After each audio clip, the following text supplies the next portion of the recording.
Hello बच्चों, स्वागत है आपके अपनी यूट्यूब चैनल यस के द विजन पॉइंट के एक और बेहतरीन वीडियो में। और बच्चों, आज की इस वीडियो में हम पढ़ने वाले हैं मैथिली शरण गुप्त जी का जीवन परिचय। और जैसा कि बच्चों आपको पता है कि आपके बोर्ड एग्जाम के लिए मैथिली शरण जी का जीवन परिचय बहुत ही ज़्यादा इम्पोर्टेंट है। और बच्चों, आप चाहे तो प्रीवियस ईयर पेपर उठाकर देख लीजिए, उसमें जो आपसे पूछा गया है वो सबसे ज़्यादा आपका मैथिली शरण गुप्त जी का जीवन परिचय है। और बच्चों, आपके एग्जाम में ये पूरी 5 अंक के आते हैं। तो आइए बच्चों, बिना देर किए हुए इस वीडियो को हम शुरू करते हैं। देखिए बच्चों, सबसे पहले आपको करना क्या है कि सबसे पहले आपको जीवन परिचय लिखना है। ठीक, कौन सी हेडिंग लिखना है बच्चों? जीवन परिचय।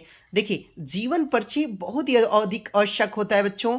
चाहे आप इसमें थोड़ा ही कुछ लिखें, लेकिन आपको सबसे पहले जो हेडिंग लिखना है वो आपको जीवन परिचय लिखना है। और जीवन परिचय में क्या लिखना है बच्चों कि मैथिली शरण गुप्त जी का जन्म। मैथिली शरण गुप्त जी का जन्म चिरगांव झांसी में। कहाँ बच्चों? चिरगांव झांसी में सन 1886 ईस्वी में 1886 ईस्वी में हुआ था। कब हुआ था बच्चों? 1886 ईस्वी में हुआ था। और इनके पिता सेठ रामचरण गुप्त। इनके पिता कौन बच्चों? सेठ रामचरण गुप्त को हिंदी साहित्य से विशेष प्रेम था। इनके पिता सेठ रामचरण गुप्त को हिंदी साहित्य से क्या था बच्चों? विशेष प्रेम था। और गुप्त जी की शिक्षा दीक्षा घर पर ही संपन्न हुई। इनकी जो पढ़ाई लिखाई थी वो बच्चों घर पर ही क्या हुई? संपन्न हुई। और घर के साहित्यिक वातावरण के कारण इनमें काव्य के प्रति अभिरुचि जागृत हुई। इनमें काव्य के प्रति क्या हुई बच्चों? अभिरुचि जागृत हुई। और 12 दिसंबर सन 1964 ईस्वी में, कब बच्चों? 12 दिसंबर सन 1964 ईस्वी में गुप्ता जी का देहवसन हो गया, यानी कि इनकी क्या हुई? मृत्यु हो गई। बच्चों देखिए, आपको जो जीवन परिचय लिखना है उसमें आप उनका जो जन्म है और जो सन है और उनकी जो मृत्यु है, आपको उसे ब्लैक पेन से हाईलाइट करके लिखना है। ठीक बच्चों, आपको इस बात का विशेष ध्यान रखना है कि आपको हाईलाइट करके अच्छे से लिखना है, ताकि एग्जामिनर देखे तो उसे लगे कि हाँ, बच्चे को सब कुछ आता है। ठीक, उसके बाद क्या करना है बच्चों? आपको उसके बाद हेडिंग लिखना है साहित्यिक परिचय। बच्चों, ये आपकी एग्जाम में साहित्यिक परिचय ये सबसे मोस्ट हेडिंग होती है आपकी, और ये इसको लिखना बेहद ही ज़रूरी है। ठीक, इसमें लिखना क्या है बच्चों? देखिए, मैथिली शरण गुप्त जी ने में बाल्यावस्था से ही, देखिए मैथिली शरण गुप्त जी में बाल्यावस्था मतलब बचपन से ही काव्यात्मक प्रवृत्ति विद्यमान थी। में काव्यात्मक प्रवृत्ति क्या थी बच्चों? विद्यमान थी। यह एक युग पुरुष के रूप में हिंदी में अवतरित हुए। ठीक, और इन्होंने हिंदी को अपनी प्रतिभा के स्पर्श से संजीवनी शक्ति प्रदान की ना। इन्होंने बच्चों की अपनी प्रतिभा के स्पर्श से संजीवनी शक्ति क्या की? प्रदान की। और उसी के फलस्वरूप ये लोगों के प्रिय कवि बन गए। ये लोगों के क्या हुए बच्चों? प्रिय कवि बन गए। और गुप्त जी राष्ट्र प्रेमी कवि थे। और इनकी रचनाओं में राष्ट्र प्रेम कूट कर भरा है।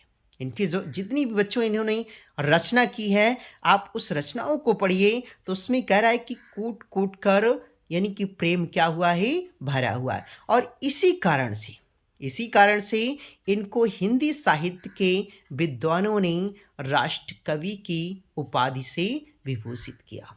ठीक, आपको देखिए, इसी कारण से इनको हिंदी साहित्य के विद्वानों ने, हिंदी साहित्य में जितने भी विद्वान हैं बच्चों, उन्होंने क्या किया कि इन्हें राष्ट्र कवि की उपाधि से क्या किया? विभूषित किया। ठीक, उसके आगे आपको लिखना है, देखिए इनकी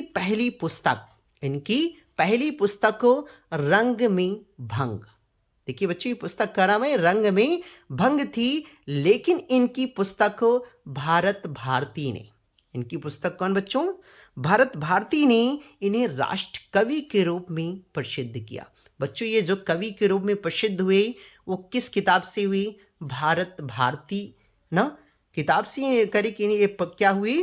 प्रसिद्ध हुए। और इन्हें द्विवेदी युग का सबसे अधिक, ठीक, द्विवेदी युग का सबसे अधिक लोकप्रिय कवि माना जाता है। बच्चों, ये जो द्विवेदी युग है इसके जो सबसे श्रेष्ठ या कहें कि लोकप्रिय कवि हुए वो कौन रहे बच्चों? मैथिली शरण गुप्त। और यह समाज सुधार पर अधिक बल देते थे। बच्चों, इन्होंने क्या किया कि जो समाज में सुधार था उस पर क्या किया? अधिक बल दिया। ठीक, इसको लिखने के बाद बच्चों आपको क्या करना है कि जो अगली हेडिंग लिखना है कृतियाँ। बच्चों, ये देखिए, आपको कृतियाँ हर एक, चाहे वो कवि की लिख रहे हो आप, चाहे आप लेखक के साहित्यिक परिचय या कृतियाँ लिख रही हो, आपको सभी में लिखना ज़रूरी है। ठीक, तो आपको जो हेडिंग लिखना है कृतियाँ लिखना है, और इसमें लिखना है बच्चों कि गुप्त जी की रचनाएं दो प्रकार की हैं। इनकी रचनाएं कितनी प्रकार की हैं बच्चों? दो प्रकार की हैं। पहला है मौलिक रचनाएं। ठीक, मौलिक रचनाएं में आपको क्या लिखना है बच्चों? जैसे भारत भारती, जयद्रथ वध, पंचवटी और साकेत, यशोधरा, नाहुष आदि इनके क्या थे बच्चों? मौलिक रचनाएं थी। देखिए, कह रहे कि भारत भारती, जयद्रथ वध, पंचवटी, साकेत, यशोधरा, नाहुस आदि इनकी प्रमुख क्या थे बच्चों? मौलिक रचनाएं थी। और इनकी जो दूसरी रचना थी बच्चों, अनुदित रचनाएं थी, जिसमें से इन्होंने लिखा था मेघनाथ वध, ब्रजभाषा, वीरांगना, प्लासी का युद्ध आदि इनकी क्या थे बच्चों? अनुदित रचनाएं थी।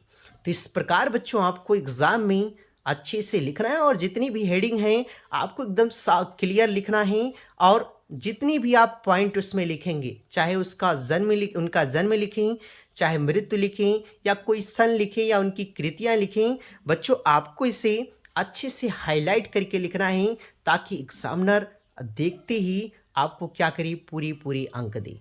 तो बच्चों, आई होप कि आपको यह वीडियो पसंद आई है, और अगर यह वीडियो आपको पसंद आई है तो इस चैनल को लाइक, सब्सक्राइब और शेयर करना ना भूलें।